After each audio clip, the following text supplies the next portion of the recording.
जेलाव दोनबाय गोथां गोथां बिथांमोना थैनानै दङ। दिपेन बर', गबिन्द बसुमतारी आरो रनजित बसुमतारी नोंथांमोनखौ जोंनि एकर्डआव लिरना लाबोखानाय बायदि जोंनि सेंग्राफोरनो स्पेशल रिक्रुटमेन्ट होनांगौमोन। डेमोक्रेटिक फ्रंट ऑफ बोडोलैंड के 4000 से ज्यादा पूर्व कैडर्स का पुनर्वास किया गया। थांनाय 15 तारिखआव दिल्लीयाव बड'लेण्ड महाउत्सव खुंनाय जादोंमोन। बेवहाय जोङो भारतनि प्रधान मन्त्री नरेन्द्र मोदी बिथांनि माखासे बाइटखौ जों नुनो मोन्दों, लेक्सारखौ नुनो मोन्दों। आरो बे लेक्सारखौ खोनानानै जों ओरैबायदि मोनसे आसुरित फिलिंस खालामदों आरोना। ओरैबायदि बुंबाय नरेन्द्र मोदी बिथाङा जोंनि एक्स एनडिबि फोरनि थाखाय 1500 कौटि थाखा भारत सरकारा हरदों होननानै। दा बेखौनो जों दिनै आसुरित जादों। बे 1500 कौटि थाखाखौ लाबोनानै जोंनि बिटिसिनि सिएम प्रमद बर' बिथांजों लोगोसे नैबे बिटिआर सालायगिरि दैदेनगिरि बिथांमोन इउजि ब्रह्म, रोनगोरा नार्जारी, गबिन्द बसुमतारी, रनजित बसुमतारी बिथांमोना बे फैसाखौ लाबोना बहा दोनखुमा फैखो? जोंनि कुइसना बे। बिथाङा दिनै नरेन्द्र मोदी बायदि सासे भारतनि प्राइम मिनिस्टाराथ' नंखाय खोथा बुङा, फैसाखौथ' हरमारदों। किन्तु बिथांमोनहा गावसोरखौनो ओरैबायदि बुंनानै लाबाय प्राइम मिनिस्टार बिथांनि सिगाङावहाय एक्स एनडिबिफ्रालायनो माने गासिबो फैसाखौ मोनजोब्बाय, 4000नि बारा मानसिया फैसा मोनबाय होननानै बुंदों। किन्तु बे फैसाखौबो ओरैबायदि होदों, नंगौ माखासेया मोनदों किन्तु बियो लन हिसाबै मोनदों आरो माखासेया मोनाखै। आरो बेखौ गभर्नमेन्टनो बा बेंकनो बै जाय मोनगिरि बिथांमोनहा होफिननांगौ आरो बे मोनसे। आरो एक्सग्रेसिया जाय मुंख्लं न'खरफोर, बे न'खरफोरनो गासिबो 5 लाख फैसा हरजोब्बाय होननानै बिथांमोनहा बुंदों। किन्तु बेथ' नंखाय, बेथ' नंखाय। जोंनि तामुलपुरावनो अनेक मथा मथि तामुलपुरावनो 400-500सो मार्टियार न'खर दङ, बिथांमोननो दिनै सासेबो मोनाखै। जों नाम मख'नानै बुंनो हायो, सेनियर बेवहाय लिडार बाबुल बर' होननाय दङ, बिथाङा जुडिसियेलमोन, काउन्सिलनि जुडिसियेलमोन, बिथाङा मोनाखै। थिग बेबादिनो प्रफुल्ल नार्जारी होननाय दं, डिम्बिस्वर ब्रह्म होननाय दङ, फरेन बर' होननाय दङ। थिग बेबायदिनो गोबां तामुलपुरावनो 500-600 जनसो मार्टियार न'खर दं आरो बिथांमोना होआखै। बेवहाय अबे रावजों बिथांमोनहा बिदि बुंनो हाखो? ओंखायनो जों आसुरित जादों आरो बहा 1500 कौटि थाखाखौ लाबोनानै बहा होखो? आरो मोनसे खोथाखौ बुंदों, माने बे एक्स एनडिबि फोरनोलायनो माबा पुलिसाव साकरि होजोब्बाय। बिनिखायनो प्रमद बर' बिथांखौ जोङो कुइसन खालामदों, बिथांखौ जों कुइसन खालामदों, आसाम पुलिसाव बिथाङा सोर एसपिनि आन्दाराव बबे डिस्ट्रिक्टआव जोंनि एक्स एनडिबि गथ'फ्रा आइसि, कनस्टेबल, अफिसार जानानै मावनानै दं, बेखौ जोंनो लिस्ट होथों।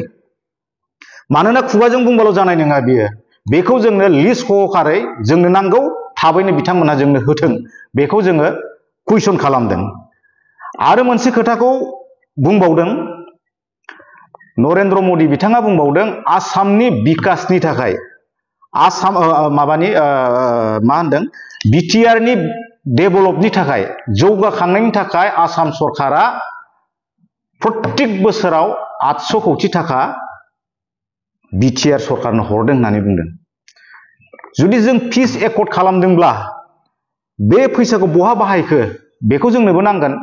बोसोरावनो जुदि 800 कौटि जुदि फैसा हरदोंब्ला मथा मथि दा बोसोरब्रै जाबाय नङा होमबा? बोसोरब्रैयाव 3200 कौटि थाखा दिनैहाय बिटिआर गभर्नमेन्टआ मोनबोबाय। जिहेतु जोंबो स्टेक हल्डार, एनडिबिनि थ्रुयैसो नैबे पिस एकर्डआ जादों। बिटिआर एकर्ड होनना बुङाखै नरेन्द्र मोदी बिथाङा, पिस एकर्ड होननानै बुंदों। जुदि पिस एकर्ड जामारदोंब्ला बे उन्नयननि फैसाया बहा थांखो? स्पेसियेलि बुंदों एडुकेसन आरो हेल्थ, सावस्रि आरो सोलोंथाइ, बेवहाय बे फैसाखौ हरदों होननानै बुंदों। किन्तु बे 800 कौटि फैसाजों बोसोरसेयाव 800 कौटि मोननाय फैसाखौ बबेयाव खैखान कलेज बिथाङा बानायखो बेखौ जोंनो हिसाब हो। आरो मोनबेसे मेडिकेल बानायखो बिथांमोना जोंनो होदो। स्पेसियेलि मोननै डिपार्टमेन्टनि थाखाय हरदों होनना बुंदों, एडुकेसन आरो हेल्थ। बेखौ जोंनो हो। जि समाव नरेन्द्र मदिया मानगोनां भारतनि प्राइम मिनिस्टार नरेन्द्र मदिया जिथिया खोथा बुंदोंमोन एनडिबि फोरनो बिदि बिदि होबाय होननानै, एनडिबि फोरनो साकरि होबाय, एनडिबि फोरनो एक्स ग्रेसिया होबाय, थांनानै थानाय माबाफोरनो फैसा होबाय होननानै 4 लाख करि होबाय होननायाव आरो जेल मुक्त जाबाय, केस जोबजोब्बाय होननायाव दिनै इउजि ब्रह्ममोनहा, दिपेन बर' बिथांमोनहा, प्रमद बर'मोनहा ओरैबायदि आखाइ खबबाय, जोंथ' लाजिदों बबेयावहाय नुखो बिथांमोनहा बे गासिबो जाजोब्बाय होननानै, बबेयावहाय पुलिस साकरि होखो बिथांमोनहा। बिनिखायनो जों बुंदों ओरैनोल' बुंबा जानाय नङा, प्रमद बर', इउजि ब्रह्म, गबिन्द बसुमतारी, रन्जित बसुमतारी, दिपेन बर'मोनहा जोंनो डकुमेन्ट सहकारै, लिस्ट सहकारै जोंनो होथों बबे डिस्ट्रिक्टआव जोंनि एक्स एनडिबिफ्रा सोर एसपि नि आन्डाराव आइसि ना कनस्टेबल ना असि जानानै दं ना अफिसार जानानै साख्रि मावनानै दङ, बेनि हिसाबखौ जोंनो होथों हायोबा बिथांमोना। जों लाजिदों बिथांमोना दि बिराद आखाइ खबलाबायदों। खिन्थु प्रमद बर' नोंथांखौ जोङो कुइसन खालामदों, नोंथांखौ जों बुंदों बे हिसाबखौ नोंथाङा सानसे नङा सानसे जोंनो होथारनांगोन, खारन नोंथांनि पावारा सानफ्रामबो जुगामि नङा। जों ओरैबायदि लाजिनाय मोनदों, सानसे समाव जोङो हाइ स्कुलाव फरायनाय समाव भारत जारिमिन जों फरायनो मोनदोंमोन। भारत जारिमिनाव औरंगजेबा मा खालामदोंमोन, गावनि फंबायफोरखौ बुथारजोबनानै गावनि बिफा शाहजाहानखौ बे जेलाव लाइफ टाइम जेलाव दोननानै बे राजा जादोंमोन। थिग बेबायदिनो दिनै प्रमद बर'आ जोंनि एनडिबि सेंग्राफोरखौ गोथाङै बुथारबाय। थांनानै थादोंब्लाबो दिनै एनडिबिनो एक्रेसिया, एनडिबिनो रिहेबिलिटेसन होनांगौब्लाबो बेखौ बिथाङा दिनै होआखै। जोंनि एकर्डआव लिरना लाबोखानाय बायदि जोंनि सेंग्राफोरनो स्पेसियेल रिक्रुटमेन्ट होनांगौमोन, आर्मि, मिलिटारि, पुलिस, बैसो थानाय मानसिफोरखौ, बेखौ बिथाङा सासेबो होनो हायाखै। जेलाव दोनबाय, गोथां गोथां बिथांमोना थैनानैनो दङ। बिथांमोनखौ दिनै बुथारदोंना बुथाराखै प्रमद बर' बिथाङा? दिनै जायनिखि जोंनि आन्दलननि फाउन्डार लिडार, बे लिडारखौ शाहजाहान बायदि जेलाव जोबथेनानै दोननानै बिथाङा बे औरंगजेबनि आखुजों दिनै जोंनि बिटिसिखौ सासन खालामदों आरो बिटिसिआव दिनै दुखुनिसो माखासे देंखो दामहोदों बिथाङा दिनैहाय। बेनिखायनो बुंदों प्रमद बर', जोंनो हिसाब नांगौ 1500 कौटिखौ बहा गारखो, बहा बाहायखो? आरो जोंनि एनडिबिखौ प्राइम मिनिस्टार बिथांनो नोंथाङा बुंनाय बायदिनो, नोंथांमोनाथ' बुंदों दिनै एक्स एनडिबिफोरखौ पुलिस मिलिटारियाव बा आसाम पुलिसाव सोबाय होननानै नोंथांमोना बुंदों। बिनि थाखायसो दिनै नरेन्द्र मदि बिथाङा दिनै बे बर'नि महा उत्सब दिल्लीयाव स्पष्ट भाबै बे खोथाखौ बुंनो हादों।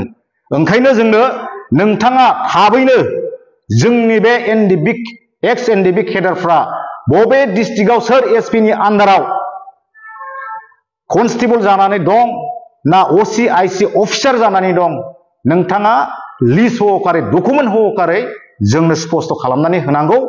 बेखौ जों दिनै नोंथांमोननाव प्रमद बर', इउजि ब्रह्म, दिपेन बर', गबिन्द बसुमतारी आरो रन्जित बसुमतारी नोंथांमोनखौ जोङो स्पष्ट खालामनो थाखाय जों दिनैहाय तामुलपुरनिफ्राय एक्स एनडिबि जानानै नोंथांमोनखौ स्पष्ट होनो थाखाय जों खावलायदों।